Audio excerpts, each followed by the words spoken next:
do this.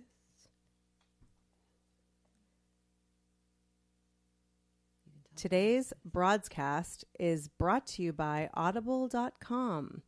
Head over to audibletrial.com/broadscast and get yourself an audiobook, a free audiobook, and a month free download at audibletrial.com/broadscast. Broad topics, broad minds, broad hosts, but not just for broads. This is Broadscast with Kim Goldman and Jackie McDougall. Welcome to Broadscast with Kim Goldman and Jackie McDougall. Good morning, Mommy. Oh, hello, Poppy. So before we get into this topic, because there's a reason I'm calling Kim Mommy, and it's not what you think, we've got a guest today in studio. You know how much we love having a guest in studio. Hi. Sherry Vegas. Seriously, Hi. that doesn't even sound like a real name. It's like it's the best, like Vegas, like it's Veges. Yes. But still, like Vegas, baby. I'd be like, I don't know. You have to do She something. has to walk with like a light board behind her all the time. Dun dun dun dun. Like have a theme song. My favorite and episode of Family Guy is the one where the characters have a theme song. They all create their own theme song. So Right. that's what I do. I walk through life thinking I have a theme song. So What's your theme song? Well, it depends on the day. Some days it's like dun dun dun dun dun dun dun dun dun. Like, you know. I don't know. Other Yeah. days it's Is like, that the Lakers song? No, Mission Impossible. Oh, Mission Impossible. Isn't it? Yeah. Okay. Yeah. I don't That's know. so funny. Yeah. Sherry, do you have a theme song? We're throwing stuff at you here today. No, I don't. I need one. What should be my We're gonna theme come up with song? one. I We're gonna don't get to know. know you for the next few minutes, No, we'll and then come we'll up give with you it a by the theme end. song. Okay. So the reason you're here, though, is you're starting a movement. Well, you have started a movement. Yes. Called Crate Your Phone. Yes. Tell us a little bit about that, and then we're going to chat, and we'll get way into it. So, Okay, awesome. So Create Your Phone is a social movement I'm starting. The big picture is for people to start using the catchphrase "Create Your Phone" to ask people.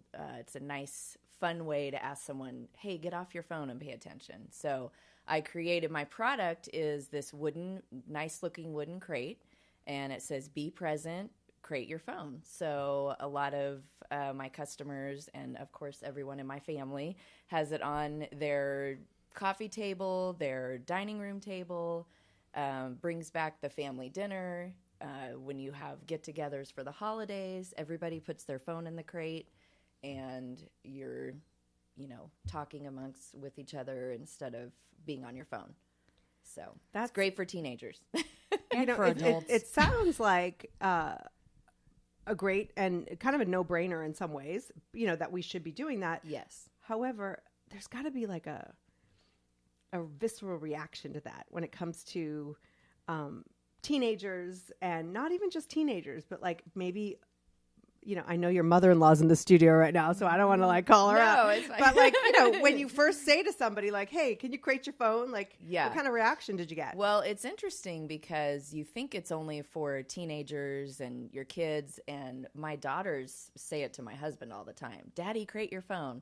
So it's really fun to hear my kids and their friends telling not only the adults, but the other children, create your phone. So, it's really a little bit scary how people are getting addicted to their cell phones. Oh, yeah. So people do kind of put up a fight at first when you throw this thing out there. What you do is you get the youngest, cutest kid to go around to the family and ask everyone to put their phone in the crate, because How do you you can't deny say that? no to a cute 5-year-old, right? Right. And so then once everybody gets over the initial shock of letting go of their phone for a few minutes, they are in the conversation and they forget about not having their phone. And then they actually always say how much they enjoyed getting away from their phone for a little bit and being present with each other. And it's pretty amazing. Even the teenagers that I've talked to really love it. And they've noticed when they've used the Create Your Phone at home, then they're hanging out with their friends who maybe don't have one, and they don't have that going on in their life. And they notice with their group of friends that it's kind of annoying that everybody has on their phone. head face buried in their phone. And so they appreciate it after that. So Somebody recently posted on Facebook that a teacher, was made all the kids like create their phones Yes. as they came into class. And I was kind of surprised at there was a negative reaction from some of the parents that like they didn't think that the teacher had a right to do that. Well, there's a lot of people that think that you don't have a right to take away my phone, but you're technically not. I mean, Sam's school, my son, you're not allowed to have your phone out in class. So when I see my son posting on Snapchat during the school periods, I'm upset with him because I'm like, why are you on your phone? Yeah. They say, well, we had a substitute. But they're not allowed to have their phones out. So, I mean, why would you be upset? Sam, you're busted. No, well, trust me, he knows. But why would someone be upset for having their phone taken away during school? Like, don't they want? Unless you need your device for learning. There's lots of schools that require kids to be on some kind of technological device to follow along because study guides and stuff are online. Mm-hmm. So. I have a lot of teachers use them, and I've never heard of that, so I don't know. No, well, for full disclosure, it was something that somebody had posted online, and so there are people online who just want to be angry. You know what I mean? They don't necessarily like if they were at a party and someone were talking about it. Maybe they're just not happy with the teacher, and they're looking for some excuse to be upset with them. It's funny because my 7th grader just got like a hand-me-down phone from the grandparents, so it's like a 5, iPhone 5, and that's a hand-me-down now. You're hilarious. Yeah. No, but there's a 7 out right now, so it's. I'm just saying, like, he doesn't have like hand-me-down is a flip phone, right? Yeah. Well, okay. Yeah. Anyway, it was a hand-me-down. Doesn't matter if the jeans are ripped or whatever. It's Anyway, and so he brought it to school, and he doesn't even take it out. Like, I try to text him, and he doesn't see anything. Like, he's completely clueless, to communication. But in his theater class, the teacher makes them all take out their phones and put it into a bucket of some like crate your phone. They crate their phone. Yeah. Actually, now I know what to get them for Christmas. There you go. But my son was so excited.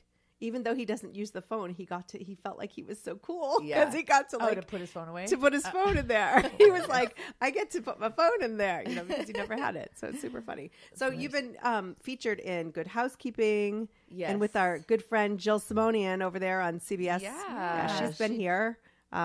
We love her. Great. She's awesome. And so, what kind of response do you feel like you've gotten from this? It's everybody I've talked to, all the people that have purchased one really just love it. I mean, they can't say enough good things about it. I had people over the holidays purchase like 10 of them, and I'm so excited. I'm going to give them to all my friends. All of us have teenagers. Everybody needs one. Right. So it's been very positive. It's been really, Kim, really would you good. crate your phone? I was going to ask if there has been anybody that would be like, really, you need to create my phone? Like, can't I just put it on the table?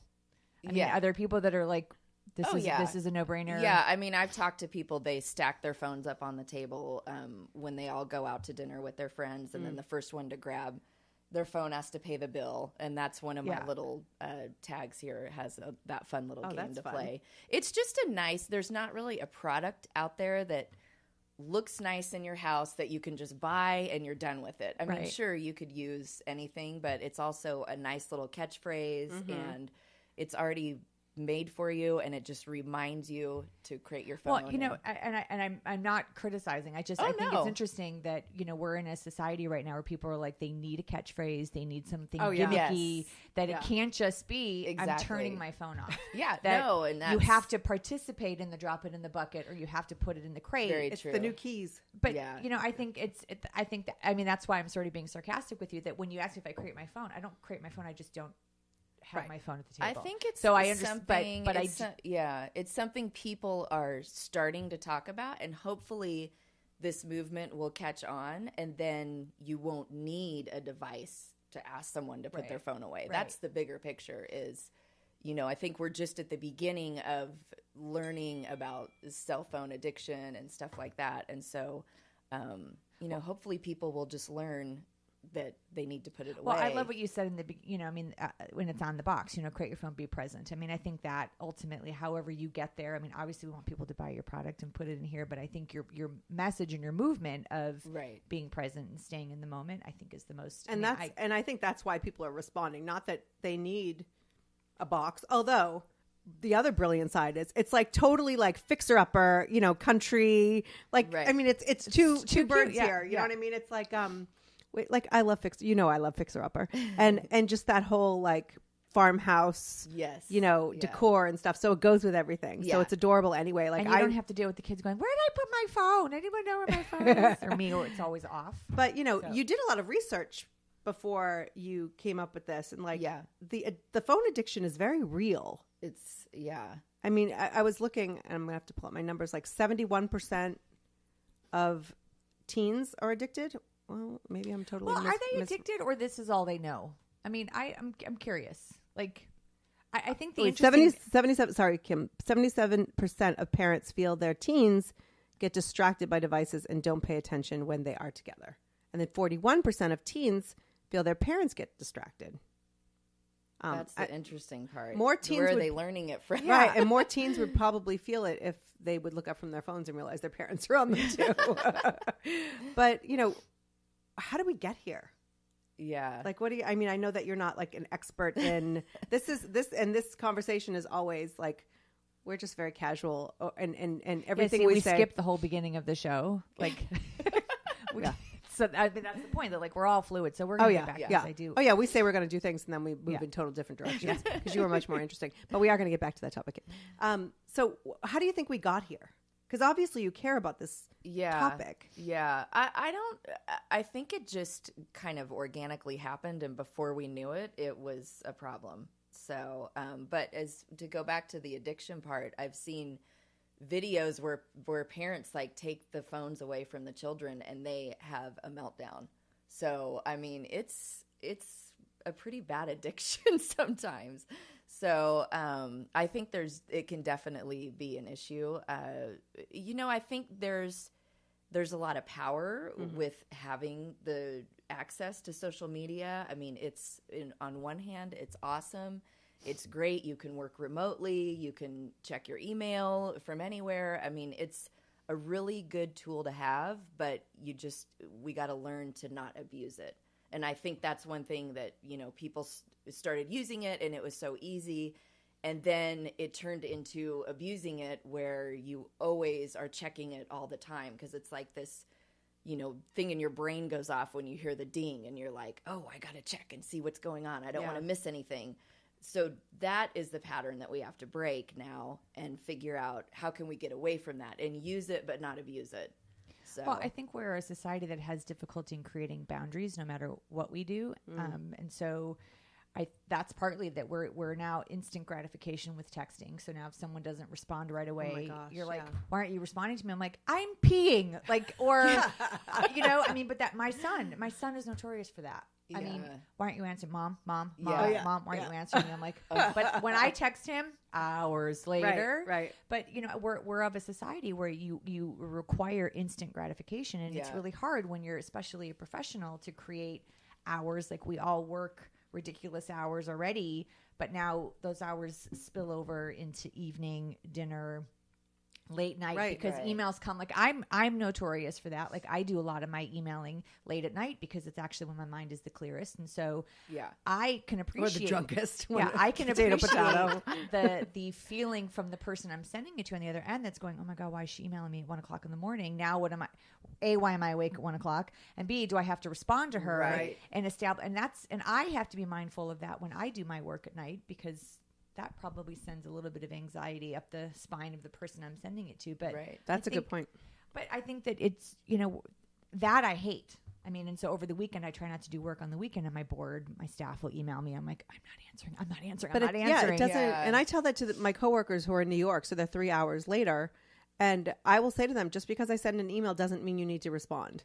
Respond when you're back in the office. Right. Or you're up and you feel like you can, But if I think of something at 10 o'clock, like, hey, tomorrow, let's make sure we do this, it's only because I will forget by tomorrow. You know what I mean? Like, so many things going on. And so I do try to tell them, like, just because I email. But at the same time, you get that email and you feel compelled, like you have to. Sometimes, yeah. Do you think it's different with email versus text? I try not to use texting. Professionally, I try not to use texting unless it's like, I need to get a message to you right away, or I want to say something that you can't say if you work. I feel like I have to answer a text like right away for some reason. What about voicemail? Or an email. Like what about voicemail? Like gosh. Do people even call each other anymore? Days. Yeah. Like, I know that's I get angry. Like, why did they leave me a voicemail? I know now I have to go through the system. I'm not going to tell my password. Why can't you just text me? Yeah. What's I wrong? I mean, that's like kind of my rule. Like, don't leave me a voicemail because I won't check it for days. Okay, I'm going to give you Kim's. Let's leave her voicemails all day. What? I know. Well, my voicemail is like, if you need me, text me because I don't check. Well, what I like is when I call you, you'll text me in a meeting, or something, and so call you later or whatever. So it's like you're responding, but I don't have to leave that message. But I usually will answer my calls from people, not necessarily from you. And that's not because I know. But like people that I don't like I have a friend that we only text. So when she calls me, I think something's wrong. Right. So I pick up immediately because we only text How each other. about somebody leaves you a voicemail? Call me back. It's like, okay. Yeah, that's wasted on me. That's wasted. But going back to the kids for a second. So I do counseling in my everyday life, and we have kids. We have a kid that one of his punishments for not doing something was his phone got taken away, and this kid was like, "Well, what do I do?" Like he literally did not know what to do with himself. Wow. Because he didn't have his phone. We've got, and so there's that real panic of the identity and time spent. We're like, oh, read a book, go outside. Yeah. Do you feel like maybe that after they get over that shock though, that there's relief? Because I noticed there's that a with lot of like kids my 7th grader, when I take away electronics, there's like a part of him that's like, whew, thanks. That's so like true. It's great for like sleepovers too. Like I have a lot of parents that will use Create Your Phone for a sleepover because they don't want it. Plus, your kids really shouldn't be in their bedroom on their phones anyway. But it's like they don't want them all on their phones. They say, right. And again, they kind of get upset at first, and then it's almost like they want that. They need that. Relief of, I don't need to be on my phone and I can just hang out with my friends. Right. But see, when I was a teenager, when my girlfriends would come over, we would get on the phone and we would conference call in, we'd party line. Yeah, but you're talking.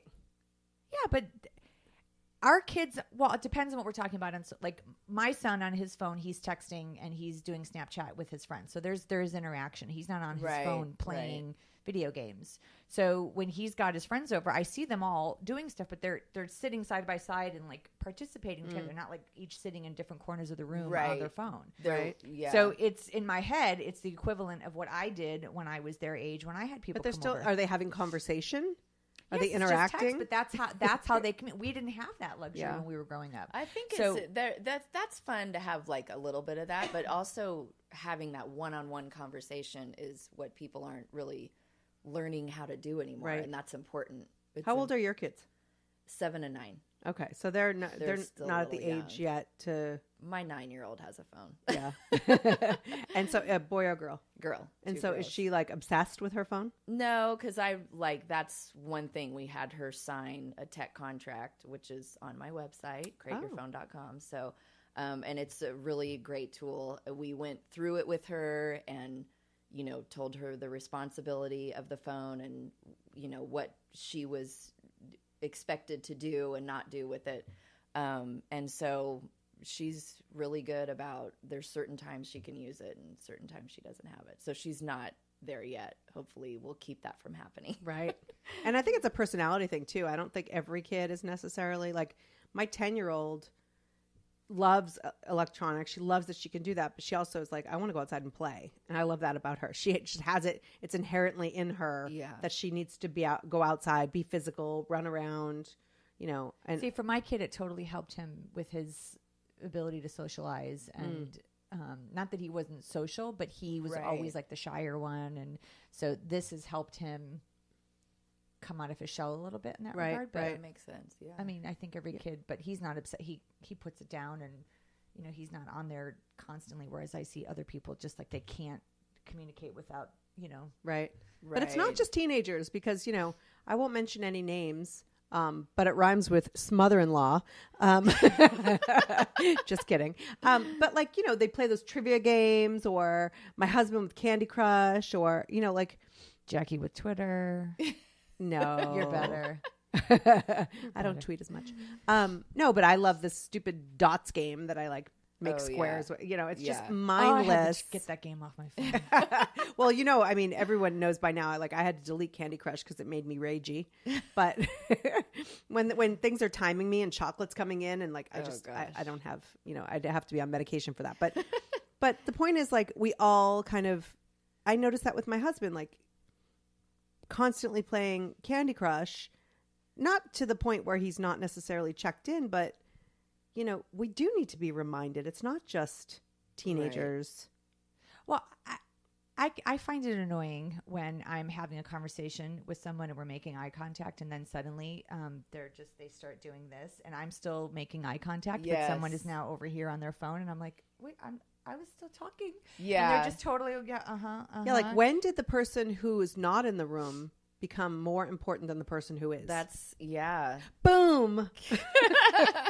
I'll leave that. I'll leave you with that. All right. So people can find createyourphone.com. Yes. They can find the product. They can find the contract. Yes. And we're on Amazon Prime as well. So. Yes. And we actually, if you head to broadscast.com, we actually have a link to Amazon Prime because I found that there last night. So awesome.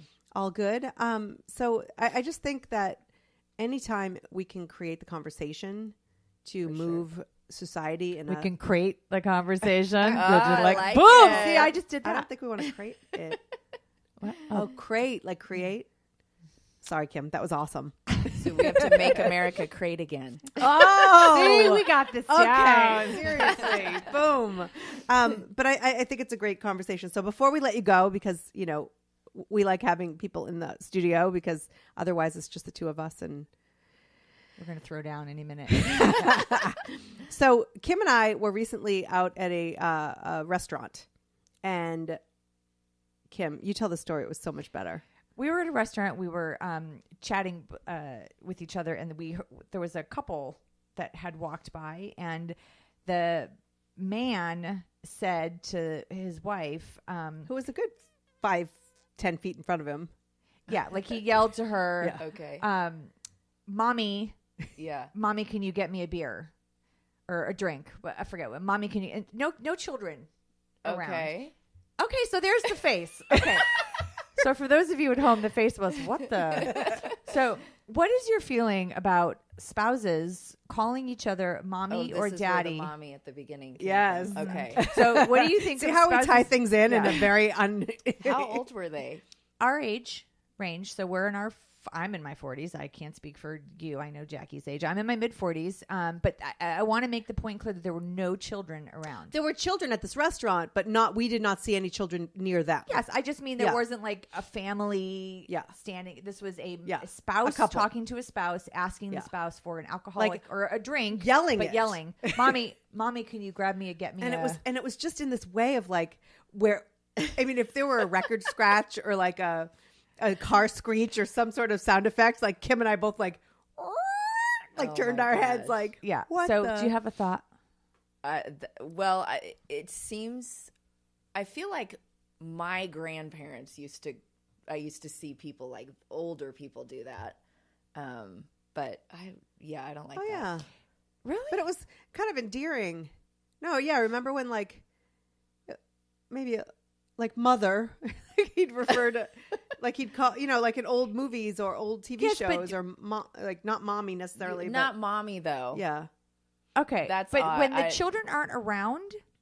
Yeah, they would. Yeah. Like I understand people saying, ask daddy, you know, to your child. Yeah. Ask daddy to get you. Happen when the kids were around. Ask daddy to get you a glass of milk. Right. Versus. I don't know. Yeah. We just.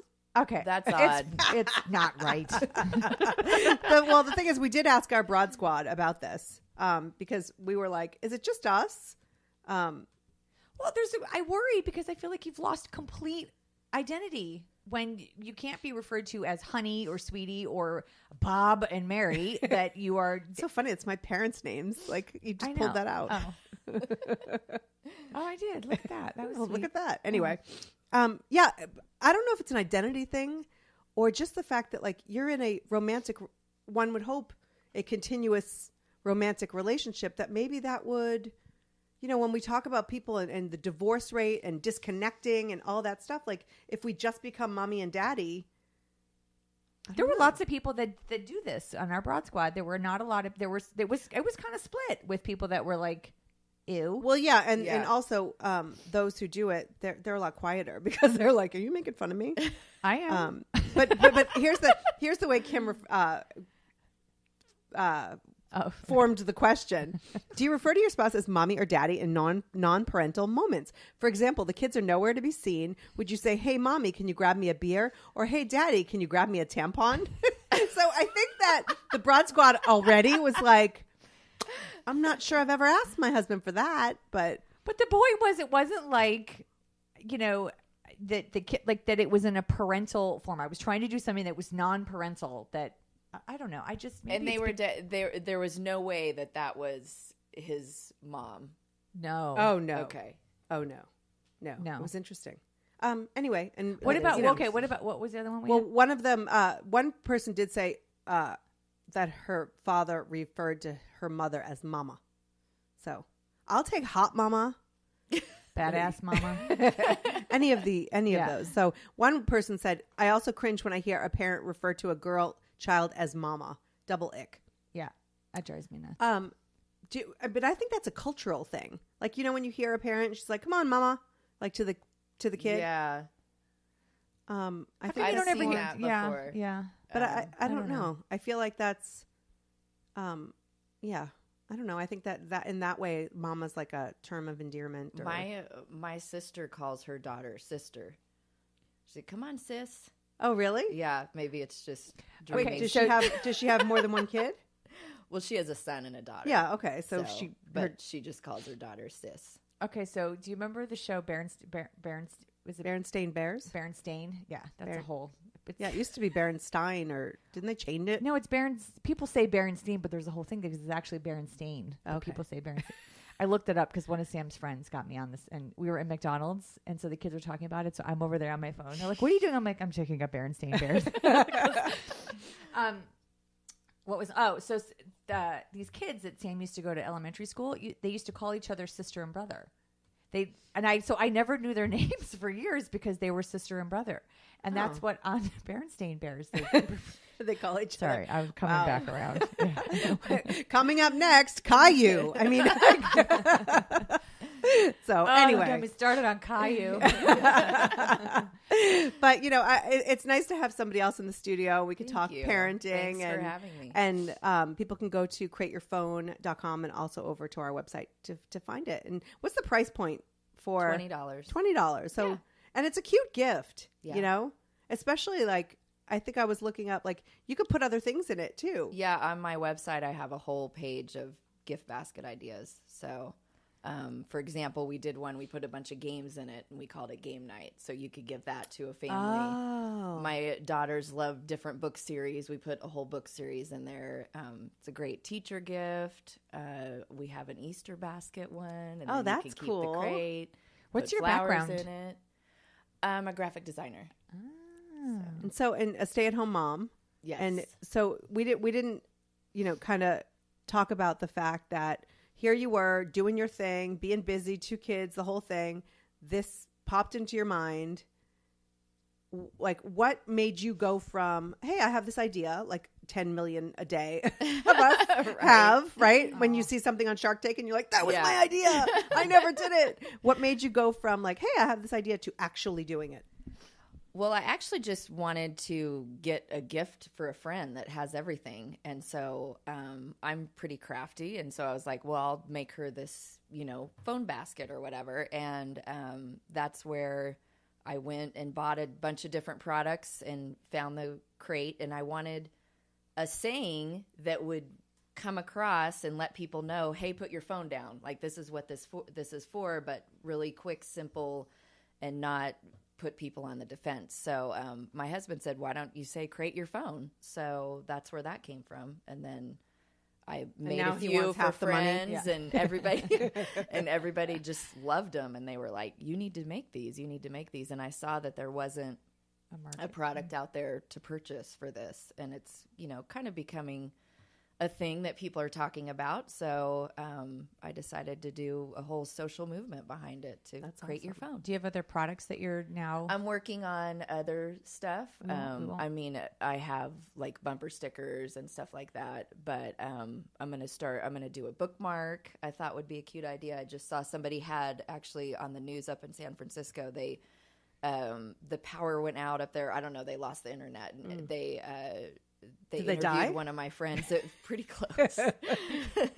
But she had her book and she had the Create Your Phone bumper sticker in her book. So I was like, oh, it'd be cute to do bookmarks. So, I mean, there's a ton of product ideas. I have a mini crate that I made that I'm going to pitch to different restaurants to have on the tables. So, that's fun. Yeah. Wow. Especially like some of those kid-friendly restaurants, you know, that, I mean, do you allow your kids to have electronics at restaurants? Both of you, like, is that something?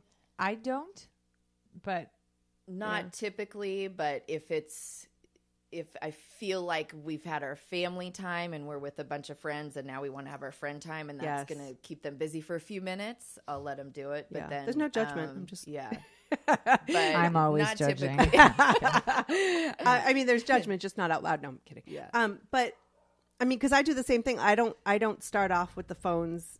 Why are you going out to dinner as a family necessarily if you're all just going to be staring at your phone? Yeah, it's more if we're with other friends. Yeah, but if we're out with and they don't have kids, that type of thing. Or friends and they do have kids sometimes. Yeah. Like if there's a huge group of us, then I'll try to like, you know, create conversation with them in the beginning. But then once they've eaten and we're sitting, you know, and usually chatting, when you go to dinner as a family, you're not there. You're there together. So you're having that conversation and you're not there as long as you are when you go with a big group of friends. It's kind of a long dinner for kids sometimes. Right. So see, I used to, and I don't do it anymore because my son's older, but I used to bring paper and crayons and pencils and that's what the kids did. Like we do that too.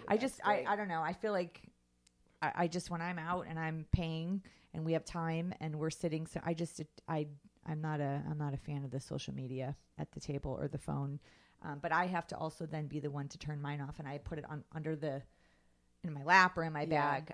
But even that, it's like, why do we have it? I totally fool myself. Like when we're, you know, you and I would go out for drinks or something, and I have it out, like, oh, in case the kids call, they're with their father. Yeah. Like what?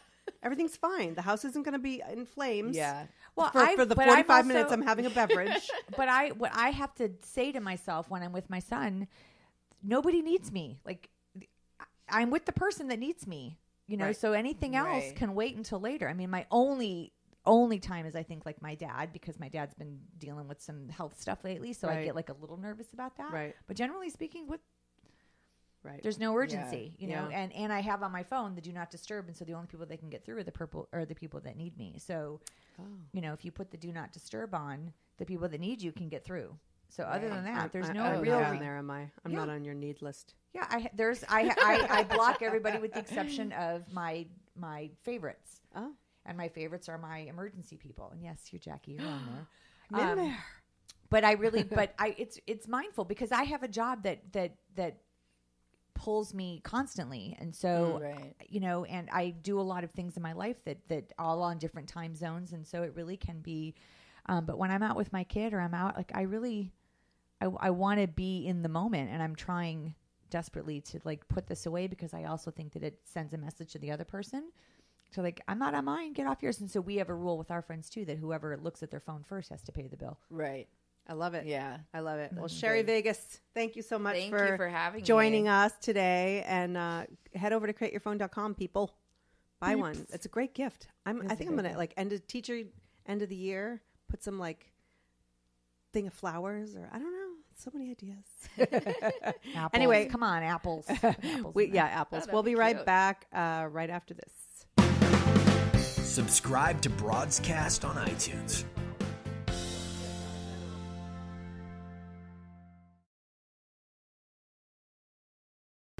What does being abroad mean to you? Abroad tells it like it is. Doesn't take no for an answer. She exudes confidence. A warrior princess of the urban jungle. Being abroad is being diverse. Strong enough to do things on your own, but smart enough to know when to ask for help. We succeed. We get right to the top. Being abroad is 10% of what happens to you and 90% how you deal with it. Broadscast, where every broad's voice matters. Welcome back to Broadscast. Hi, Kim. Hey, Mommy. Hey, Thanks Poppy. for staying. That was fun. I love having people in studio. Yeah, that changes the energy. And it's not just us. Why did your voice get so low right when you did that? Hi, Kim. Hi.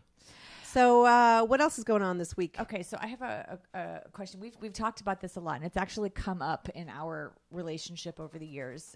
Yours and mine? Yeah. Okay. That's ours. Asking for help. Oh.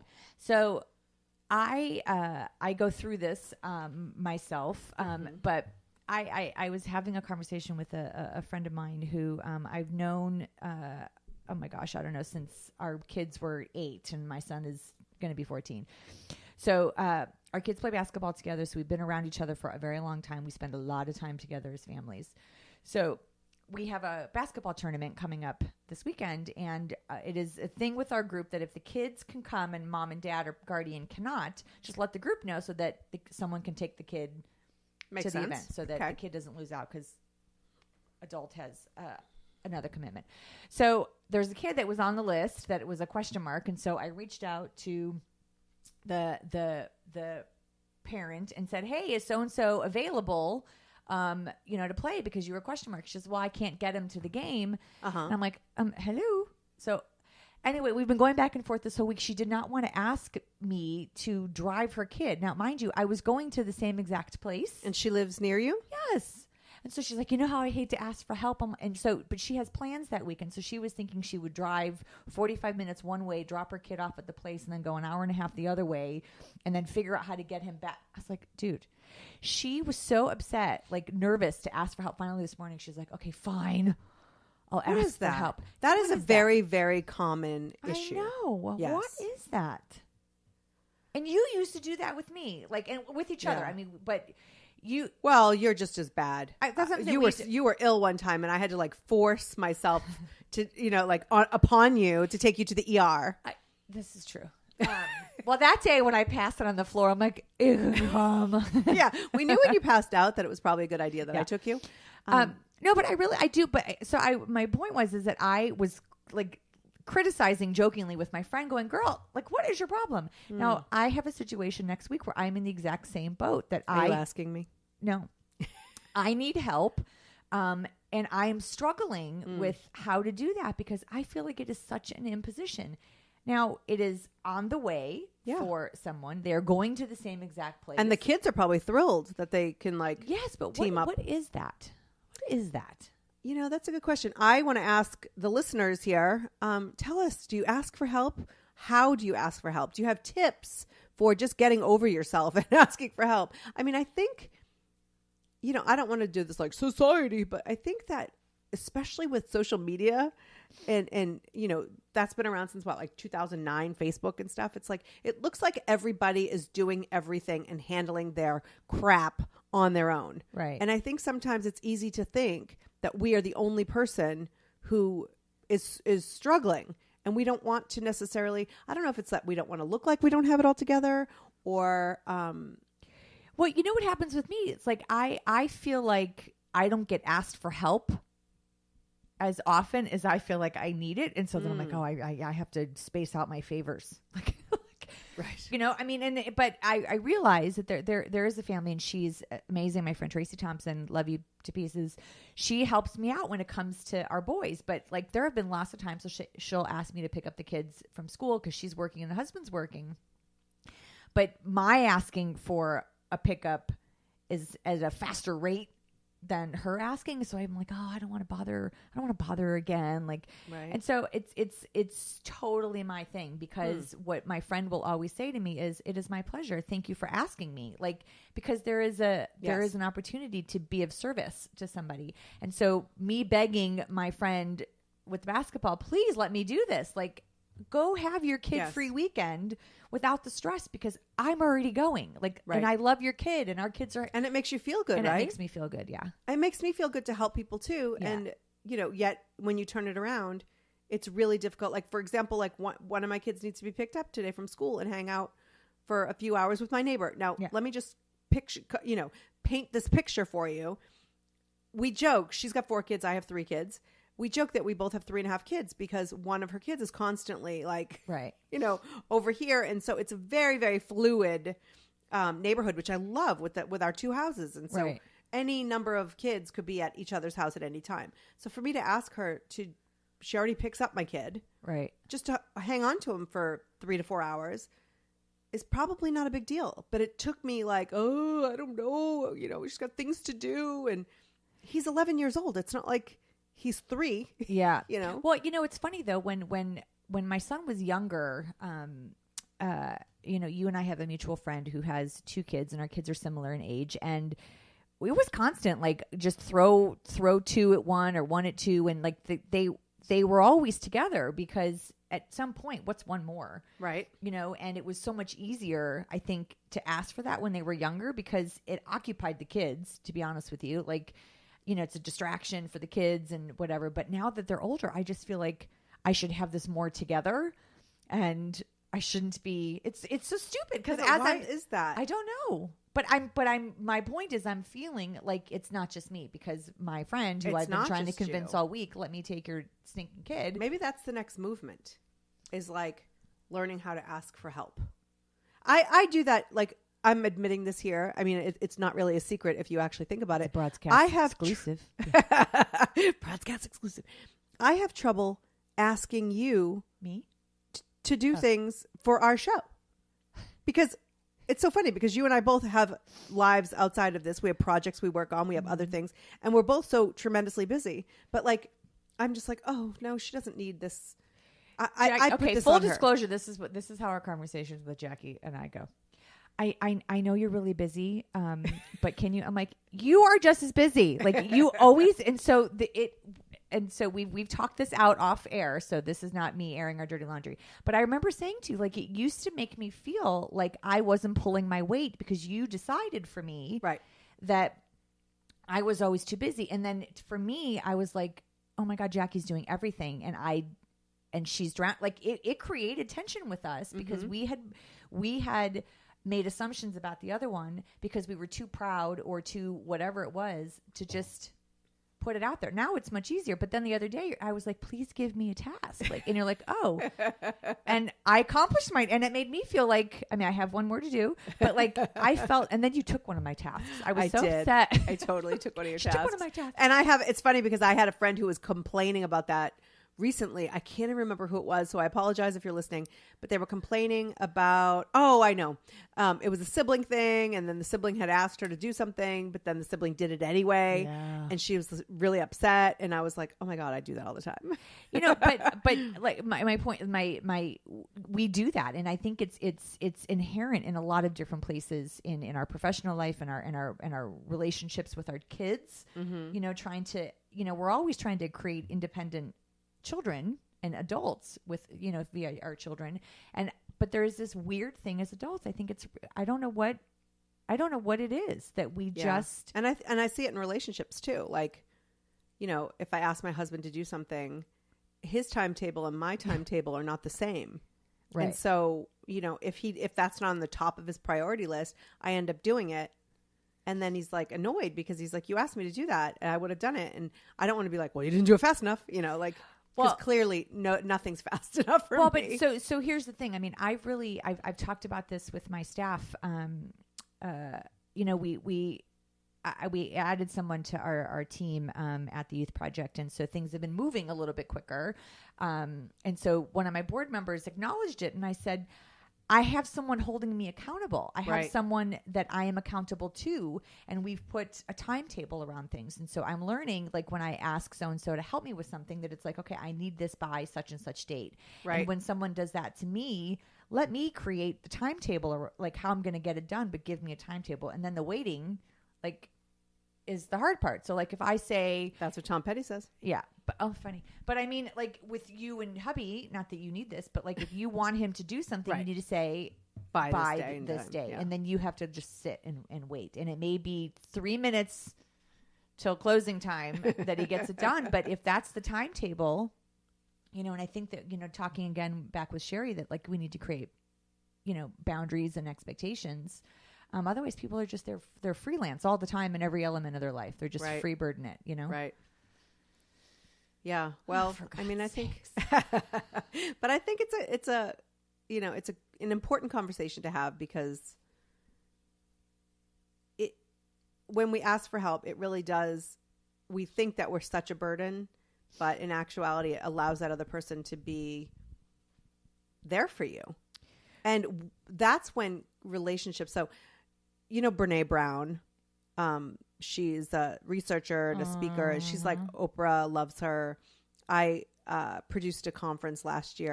She was one of the headliners.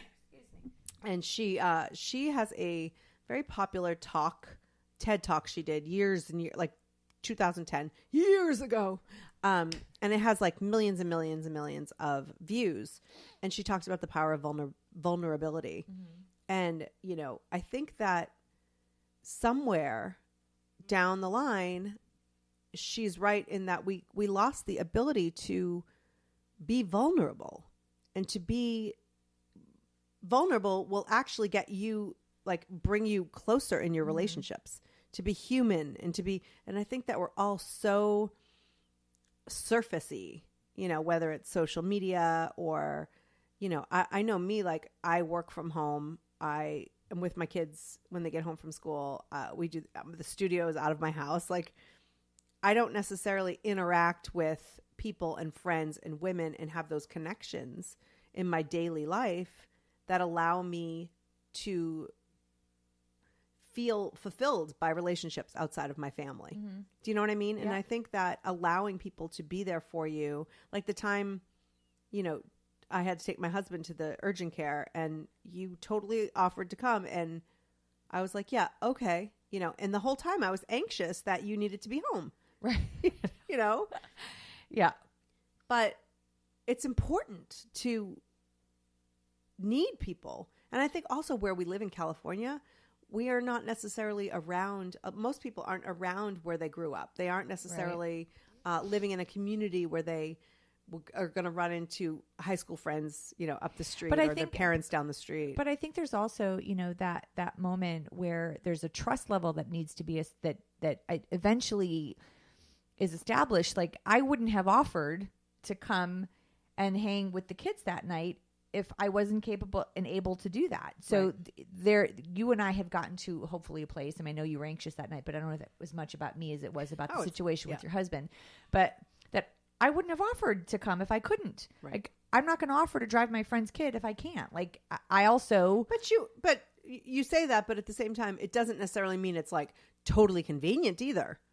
Absolutely, but that's my choice. Right. So I have a choice at some point that, it came up a couple of weeks ago that actually for this weekend there was another kid that there was a scheduling conflict, and I asked the group, I'm like, can anyone take him? I will do it if nobody can. Although in my head I'm like, this is totally out of my like comfort zone because it will inconvenience me. But in the big picture, like, to what degree? And so I then ranked the level of inconvenience versus the need that was going to be met. And that's my choice. And I've gotten really good at being able to establish those levels, because I used to be a carpet. People used to walk on me and I did everything for everybody, no matter what the inconvenience. I was that girl. And now I'm like, I don't have the wherewithal. I don't have the acknowledgement that I need for that. I don't do things to be acknowledged, but I did it. I was doing things so much before that there was no appreciation. I just was being taken advantage of. And so there's a shift for me, and I don't need someone to be like, oh my God, I owe you now. But like, there's a sense of reciprocity. Oh, I love that word, if I can say it. Reciprocity that comes in various ways that are now part of my need in terms of my friendships and being part of a community. So,